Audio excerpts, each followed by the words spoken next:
और ये किसी सरकार की मेहरबानी से नहीं मिला है। शेड्यूल एरिया किसी सरकार की मेहरबानी से नहीं है। ये भारतीय संविधान बनने के साथ ही शेड्यूल एरिया चिन्हित किया गया। हम स्पष्ट कर रहे हैं, कोई रिलीजियस में लड़ाई नहीं है, ये शेड्यूल संवैधानिक लड़ाई है। पांचवें अनुसूचित क्षेत्र का जमीन का उल्लंघन हुआ है और इसका भर हमारा साफ साफ कहना है कि संवैधानिक जो अक्षम अपराध हुआ है, 75 सालों को पहले करो भरपाई, उसके बाद परिसीमन आबादी का अनुरोध। वो लोग बोल रहे हैं जो संपोषित लोग, संघ भाजपा, आर्जा संपत्ति लोग, गुलाम लोग, जिसको कुछ नहीं ना, लोग पहले बोले अकल्प ने। अरे एक चिट्ठी को दिखाया जा रहा है, प्रचार कर देखिए, एक चिट्ठी दिखाया जा रहा है। अरे भाई, चाहे हिंदू संगठन हो, आदिवासी का सवाल, शेड्यूल ट्राइब का सवाल रिलीजन का सवाल नहीं है। आज का जो हम लोग संवाददाता सम्मेलन बुलाए हैं, ये हम बताने के लिए आए हैं कि आगामी 30 अगस्त 2026 को परिसीमन की आड़ में आदिवासियों की आरक्षित सीटें घटाने की जो साजिश हो रही है, इसके खिलाफ आयोजित है। और इस कार्यक्रम में जो भी आदिवासी समुदाय के सामाजिक संगठन लोग, धार्मिक संगठन के लोग, राजनीतिक पार्टियों के लोग, सबों को हम लोग आमंत्रित किए हैं, क्योंकि ये आदिवासी समुदाय का मुद्दा है। क्योंकि अभी क्या हो रहा है कि अभी परिसीमन होने वाला देश में, और जैसा कि आप सबों को पता है कि परिसीमन जनसंख्या को आधार बना के करने की बात हो रही है। हमारा विरोध 30 अगस्त की आदिवासी एकता महाजुटान महारैली में हमारा स्पष्ट कहना है कि जनसंख्या को आधार बना के अगर परिसीमन किया जाएगा, इसका पुरजोर विरोध किया जाएगा। इसलिए हमारा परिसीमन होने का विरोध नहीं है, लेकिन परिसीमन की आड़ में, परिसीमन के नाम पर, परिसीमन की प्रक्रिया में आप आदिवासियों की आरक्षित सीटें घटाने की जो साजिश हो रही है, इसका विरोध।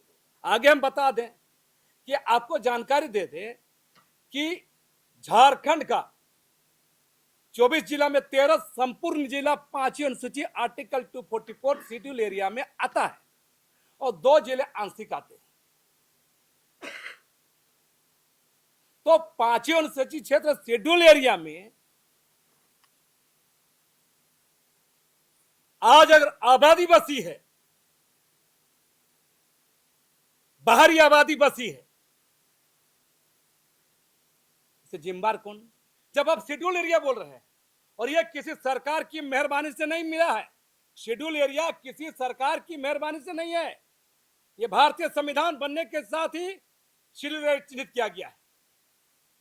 और शेड्यूल एरिया चिन्हित किया गया है, उसमें स्पष्ट नियम है। 5वीं अनुसूचित क्षेत्र के लिए उन राज्यों के राज्यपाल कस्टोडियन होते हैं। उनका इतना अधिकार है, जब भारत सरकार, राज्य सरकार का कोई भी ऐसा कानून जो शेड्यूल एरिया के खिलाफ, आदिवासियों के खिलाफ, आदिवासी एरिया के खिलाफ हो जाएगा, वहां की सामाजिक, वहां की धार्मिक, वहां का भौगोलिक, वहां का ऐतिहासिक, वहां की सांस्कृतिक चीजों पर अगर चोट उठेगा, उसकी जिम्मेदारी देखने का राज्यपाल को है।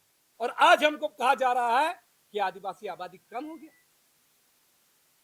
तो ये 75 सालों में जो संवैधानिक अपराध हुआ है 5वीं अनुसूचित क्षेत्र के खिलाफ में, शेड्यूल एरिया के क्षेत्रों में, उसका भरपाई कौन करेगा? राज्यपाल, इन 75 सालों में कोई भी राज्यपाल, कोई भी राष्ट्रपति, केंद्र में किसी की भी सरकार हो, कांग्रेस सरकार हो, गठबंधन सरकार हो, मोदी की सरकार हो, कौन सरकार संवैधानिक प्रावधानों का पालन किया है? अभी भी है ना, गंगवार जी हैं, 5वीं अनुसूचित क्षेत्र के कस्टोडियन है, संरक्षक हैं। तो मेरा साफ साफ कहना है, परिसीमन अगर जनसंख्या को आधार बना के किया जाएगा, इसको पुरजोर विरोध होगा। आपको ये भी बता दें, दक्षिण भारतीय राज्यों ने क्यों विरोध किया था, ये भी जानना होगा। दक्षिण भारतीय राज्यों ने इसलिए विरोध किया था कि देश के अंदर में राष्ट्रीय जनसंख्या नियंत्रण नीति का सबसे बेहतर पालन दक्षिण के राज्यों ने किया और उत्तर के राज्यों ने नहीं किया। उत्तर के राज्यों ने राष्ट्रीय परिवार नियोजन नीति का, जनसंख्या नियंत्रण नीति का पालन नहीं किया, आबादी बढ़ा। अब क्या, जो राष्ट्रीय नीतियों का पालन करेगा उसको सजा देगा, उसका सीट कम होगा, और जो नहीं पालेगा उसको ज्यादा देगा। तो ये कहां का न्यायोचित है? हमारा यही कहना है कि आप 75 सालों से जो संवैधानिक अपराध हुआ है आदिवासी इलाका, इसकी भरपाई कौन करेगा? और इसलिए इस महारैली का आयोजन किया गया है। हम स्पष्ट कर रहे हैं, कोई रिलीजियस में लड़ाई नहीं है, यह शेड्यूल संवैधानिक लड़ाई है।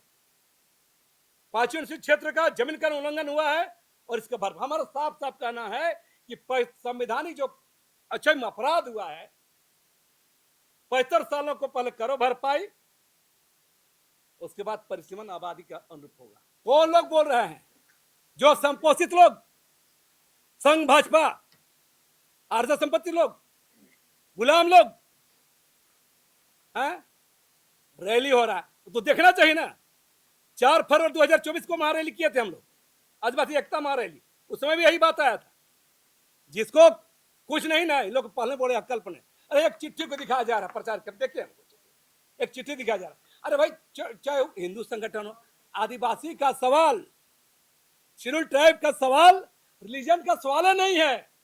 और पत्रकार बंधुओं को कहना चाहेंगे, और जो लोग बगलोली के लोग को कहना चाहेंगे, जाके पार्लियामेंट से कानून बनवाए, आर्टिकल 342 को उसमें चिन्हित किया जाए कि इसमें रिलीजन का सवाल जोड़ा जाए। उसमें रिलीजन का शब्द नहीं है। शेड्यूल ट्राइब मानने का क्राइटेरिया रिलीजन नहीं है, उसके लिए संवैधानिक सवाल को पहले लाना चाहिए। वहां तो ये लोग करेंगे नहीं, मोराबादी में चिल्लाएंगे, झारखंड में जहां तक चिल्लाएंगे। यहाँ रैली किया था इनके सांसद लोग, पार्लियामेंट बैठते हैं मोदी के साथ, क्यों नहीं बोलते वहां जाकर के? हुजूर महामानव जी, आप आर्टिकल 342 में रिलीजन को जोड़ दीजिए। एक लाइन की बातें है ना, क्यों नहीं जोड़ते वहां पर? तो हमारा कहना है, जो लोग इसे गलत प्रचार करते हैं उनको थोड़ा अध्ययन करे, पढ़े, संवैधानिक चीजों को जाने, तब बात होगी। खबर का मतलब बवाल न्यूज, हमारे चैनल को सब्सक्राइब जरूर करें।